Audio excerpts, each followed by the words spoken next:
You may hear me talk about this more than enough, but I'm going to keep talking about it. And, this is my channel. So I'm going to talk about whatever I want to talk about, however many times I want to talk about it. And if I do what I'm supposed to do or what I feel in my heart to do, and this is a lesson to you, then I will attract who I'm supposed to attract, and I will distract and detract whoever I'm supposed to distract and detract. There's just going to be people in your life that's going to love you, hate you, and everything in between. But that's just the way that it is. So relationships, I can't stress this enough. Relationships, man, it is not about what you know more so than who you know.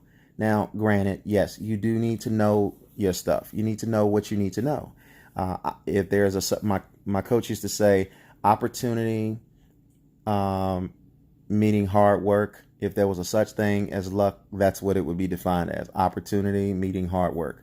So you've got to put in the work to understand what it is that you need to understand about what you do and what you offer and what you can provide. And then when the opportunity presents itself, you'll have the confidence to be able to you'll be able to project what it is that you can do, and then it will pair with the opportunity that is presenting itself, and it can make you a fortune. In my line of work of insurance, I try to make relationships with as many people as I can. Okay. I just sit back and I think to myself, okay, what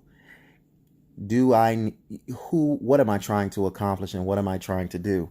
And then my next thing is, who can put me in a position to have those people? It could be somebody it could be a certain skill, it can be a certain profession that you're in. It could be a number of things, but you need to just start thinking organically about where you're trying to go and who can help you get there and some point me in the right directions. A lot of times when you're offering a product or a service, you want to try to sell it to whoever will listen to you, right? The closest person.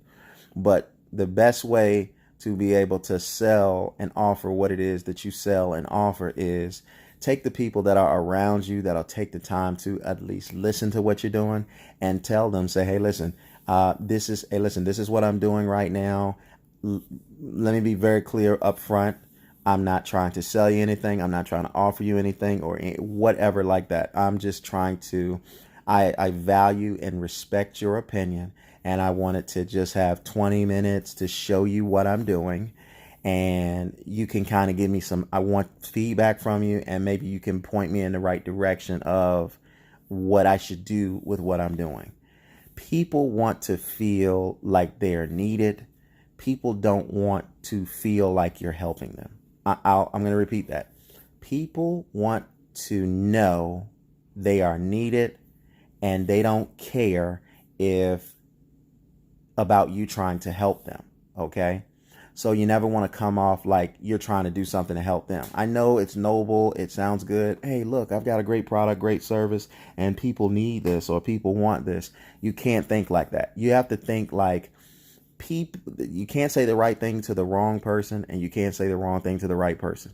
So people are going to say and do whatever they want to say and do when they want to say it and when they want to do it. You just want to get in front of the people that need what you have right away. One thing I learned about in insurance, when somebody is looking, believe it or not, one of the hardest things to sell in insurance is life insurance. But one of the easiest times to sell life insurance is when you're selling health insurance.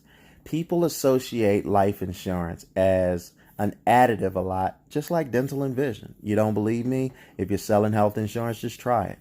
Just ask them within the course of the spill, say, do you have life insurance?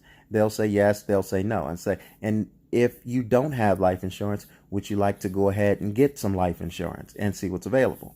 And then a lot of times I made sales just by asking that question. I made some huge cases like that.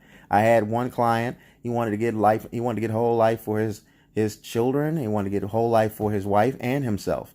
And it turned out to be a very nice commission, all because he asked about health insurance, and I asked him, do you have life insurance? And he said to me, funny thing that you said that. And I get that quite often. So you don't know unless you ask. But when you're talking about relationships and everything like that, you want to find people. A relationship is somebody, a relationship that's meaningful to you in your business is somebody who knows somebody that knows somebody, which is virtually everybody. You just need to make sure that if you get in front of somebody, put it like this. If you ask somebody to pull out their phone and go through their phone book, how many phone numbers on average would you see in a typical phone? I'll let you fill in the blank on that. But the point I'm trying to make is people know people, whether it's for personal or business reasons. And even if you run across, I remember one time there was this guy named Foster. He told me sometimes you got to run across a dud to get to a stud. And what that means is essentially sometimes in order to find a diamond, you have to go and you have to dig in the rough. You have to go and dig amongst the nasty coals sometimes to find a diamond.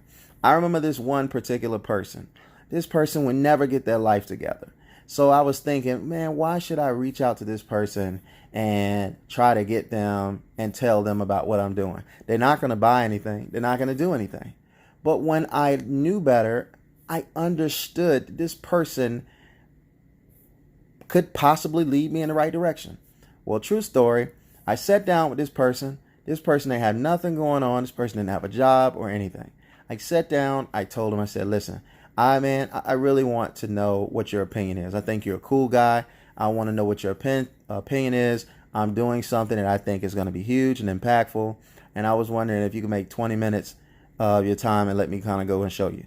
Now, the whole time that I was going through the process of getting over there, I was kind of rolling my eyes and saying, why am I doing this? But I had to put to the test what I now knew and understood.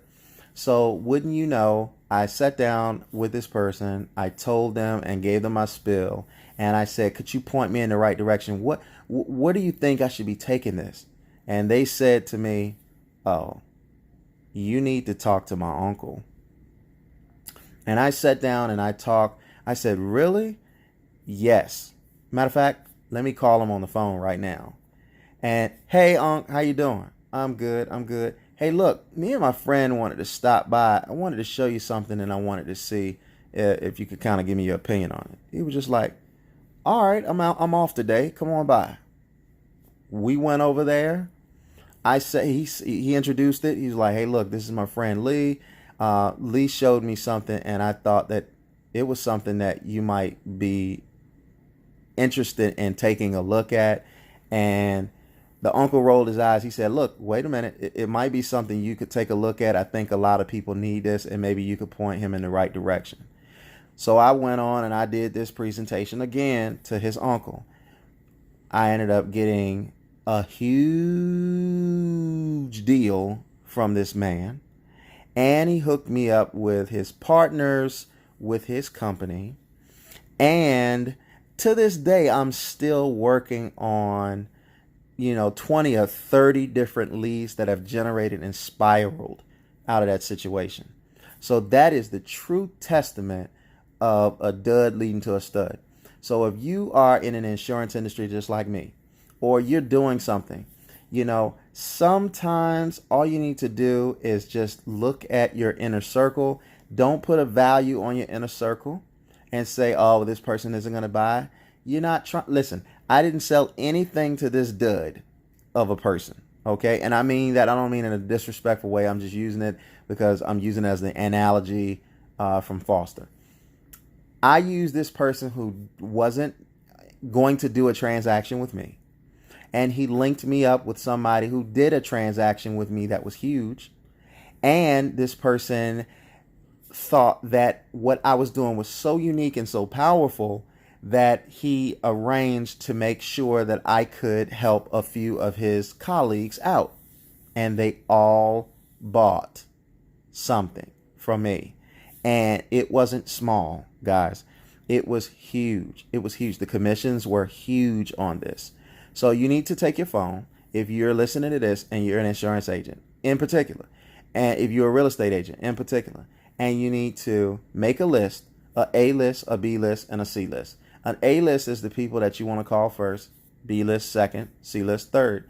And then you need to go through and you need to call these people and you need to say, hey, listen, I'm actually, I wanted to just share with you something that I was doing. Listen, first and foremost, I promise you I'm not here to sell you anything. I promise you I'm not trying to twist your arm about anything. But I just want your opinion.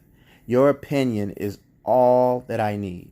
I need your opinion, and maybe perhaps after you can give me your opinion, you can kind of maybe have an idea of pointing me in the right direction. Can you please set up a time with me where I can sit down and talk to you for 15, 20 minutes, or however long you think it's going to take you? Just don't take up too much of your time. And then it's a relaxing environment. There's no pressure to make a sale. You're sharpening your skills, and you get an opportunity to be able to share with them what it is that you do, how you do it, why you do it, and what it can reap for the person. So work on your presentation, and then look at your network. Call everybody. Don't discount anybody. Somebody knows somebody. Sometimes a dud knows a stud. I'm sure it's some bums that know presidents. I'm sure it's some bums that know CEOs. I'm sure it's some bums that know people who have the money to be able to spend on the products and services that you offer. But make sure that you do those two things. Sharpen your skills. It's not about what you know, but who you know. But it is important what you know about what you do. Know that so that you are equipped to answer all of the questions that you need to answer. And then if you can convince the person of something that you're so passionate about offering, what you do, they'll take you more serious if they don't know you, because your friends, the old adage is a prophet is never accepted in his own hometown. So your mom, your dad, your brothers, your sisters, nieces, nephews, cousins, aunts, uncles, those are going to be people who are less prone to do business with you.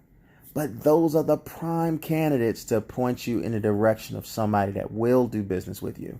And if people don't know you and you're a goofy ass, then they will be more apt to take you serious if you present yourself serious. So again, relationships.